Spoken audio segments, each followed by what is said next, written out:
Mon prénom Dany.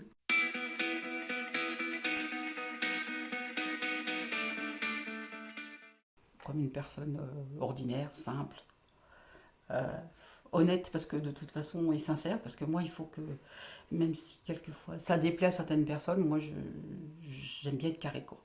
Le fait d'être peut-être un peu trop euh, directive, directive c'est pas le mot mais d'être peut-être un peu trop franche, ça m'a comment expliquer, ça m'a bloqué. Enfin, ça m'a porté préjudice plutôt dans mon travail. Je ne saurais pas le dire. Franchement, la patience peut-être. Par contre, je suis très proche des gens. J'aime bien écouter les gens. Et je me forge très souvent une opinion très rapidement. Et je me trompe rarement. Je sais écrire. Enfin, je ne peux pas me donner des gants, hein, me valoriser. Mais je sais écrire. Je sais tourner mes courriers. Bon, c'est normal aussi, hein, j'ai travaillé là-dedans, mais quelquefois, quand j'écris, ça porte, quoi. Je mâche pas mes mots, hein, et c'est vrai que je sais écrire. Beaucoup de gens, pas forcément sur Metz, mais où j'étais avant, beaucoup de gens venaient me voir pour que je leur fasse leur courrier parce que je sais écrire. C'est de voir des gens malheureux, c'est de pas pouvoir, quelquefois, pas pouvoir les aider. Il y a beaucoup de gens qui ont des soucis, il y a beaucoup de gens qui auraient besoin et on ne peut pas toujours être là. Moi, ma joie, c'est mes petites filles. C'est mon bonheur. Je ne peux pas dire autre chose, c'est mon bonheur. Qu'elles soient heureuses dans leur vie, moi, c'est tout. C'est tout ce que je demande. C'est leur bonheur. C'est ma priorité, en fait. Quand Gaëlle était petite, elle me disait toujours, mais toi, t'es ma mamie-maman. Parce que, voilà, elle a connu, j'ai sorti de la maternité, donc pour elle, c'était, t'es ma mamie-maman. Elles ont une mère, même si c'est pas. Voilà, elles ont une mère. Je leur ai toujours dit, je suis mamie. Je resterai mamie. Même si des fois elles me disent, bah oui, mais c'est toi qui. Oui, je vous élève. Oui, mais je reste votre mamie. Il n'y a pas de double mère là. Je les élève depuis. Bah, Gaëlle, je l'élève depuis sa naissance. Je l'ai sortie de la maternité, elle m'a jamais quittée. Et puis Sarah et Elodie, je les ai eues, bah, elles étaient toutes petites. Ça fait 15 ans quoi, qu'elles vivent chez moi, que je les élève, que j'en ai l'autorité parentale totale. Ça se passe super bien. Comme dans toutes les familles, hein, avec des engueulades, avec des moments de joie. Si j'ai quelque chose à dire, je leur dis. Si ça leur plaît, tant mieux. Si ça leur plaît pas, on s'engueule et puis voilà, hein. S'il m'était arrivé quelque chose, bah, c'est très compliqué parce que s'il m'est arrivé quelque chose, elles n'ont plus personne. Elles n'ont personne. Elles ne peuvent pas se retourner vers leur mère, malheureusement. Ma hantise, je disais toujours, je veux bien partir, je veux bien mourir, parce que ça, bon, plus tard possible. Mais je me disais toujours, j'espère qu'il ne m'arrivera rien avant que les filles soient majeures, avant que les filles soient capables de s'en sortir toutes seules. J'y pense pas tout le temps, mais je me dis, le jour où elles vont être parties toutes les quatre, mais qu'est-ce que je vais devenir? J'aimerais transmettre la tolérance, qu'elles soient tolérantes, qu'elles soient à l'écoute.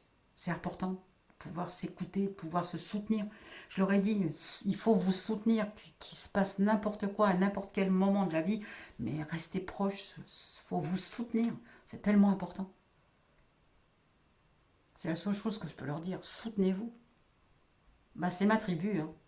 C'est souvent, on nous dit la tribu de mamie. Parce que j'ai été passionnée par la CB.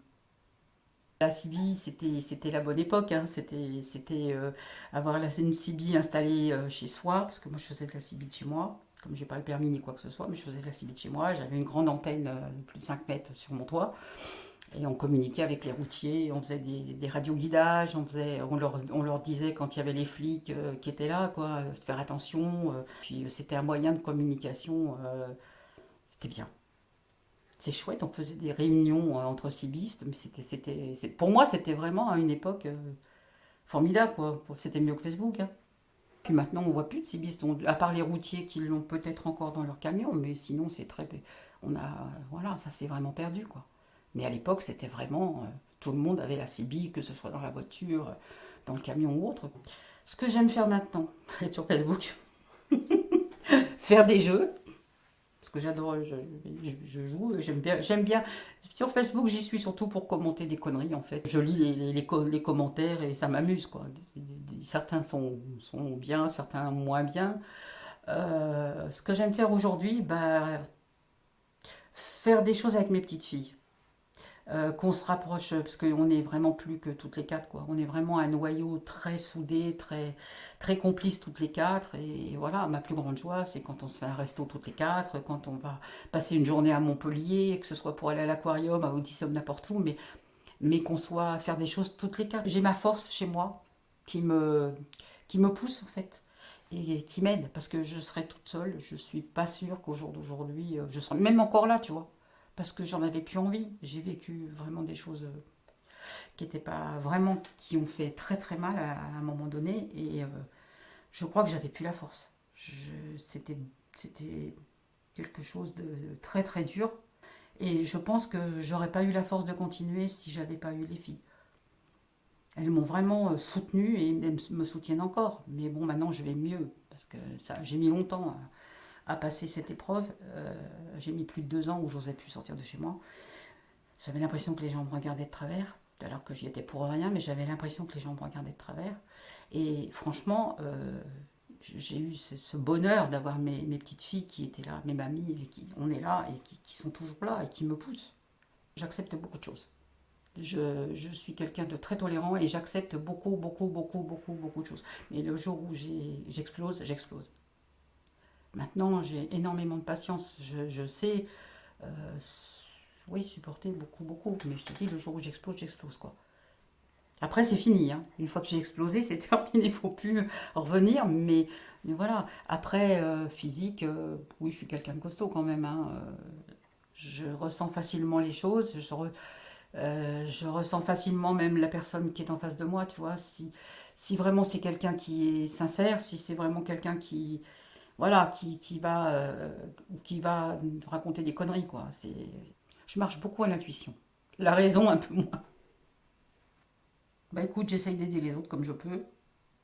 J'ai été bénévole au Resto du Cœur pendant quelques années, enfin pendant 2 ans, oui, 2 ans, 2 ans et demi. J'aimais bien parler avec les gens, j'aime bien écouter les gens, j'aime bien. Je porte pas de jugement du tout, hein, mais j'aime bien écouter les gens, j'aime bien conseiller si je peux les aider d'une façon ou d'une autre. Voilà, j'aime bien être présente. Au Resto du Cœur, c'était un peu aussi notre façon d'aider les gens quand même à écouter, parce que bon, il y en a qui se confiaient pas du tout, il y a des gens qui sont très renfermés, qui viennent là, mais qui viennent parce que vraiment par nécessité, mais quelquefois qui ont honte de venir. Mais il faut les rassurer, il faut les aider, faut leur montrer que voilà, moi aussi j'étais bénéficiaire, hein, et je m'en cache pas, j'ai été bénéficiaire, j'ai été bénévole, et puis voilà, il faut les aider les gens. La sincérité, la sincérité. Quelqu'un qui est sincère, il pourra tout me demander, je serai toujours là, mais il faut être sincère. Je hais l'hypocrisie, je préfère qu'on me regarde et qu'on me dise merde en face, et puis on se serre la main et on n'en parle plus. Mais quelqu'un qui va te biaiser, te faire des compliments pour te faire croire que, et puis à la limite même te dire, de manipuler pour que tu t'abondes dans son sens, ça non, non, je peux pas. Je pense que j'ai fait ma part. Je pense que je suis arrivée au bout en fait de mon chemin, de ce que je voulais faire. Je te dis, j'espère qu'il va continuer encore un petit peu quand même. Mais je pense que je suis arrivée, moi, au bout de ce que je voulais faire, en fait. Je voulais vraiment élever mes petites filles au mieux que je pouvais. Je voulais leur donner une éducation. C'est fait. Donc, je voulais qu'elles soient bien dans leur basket. C'est fait.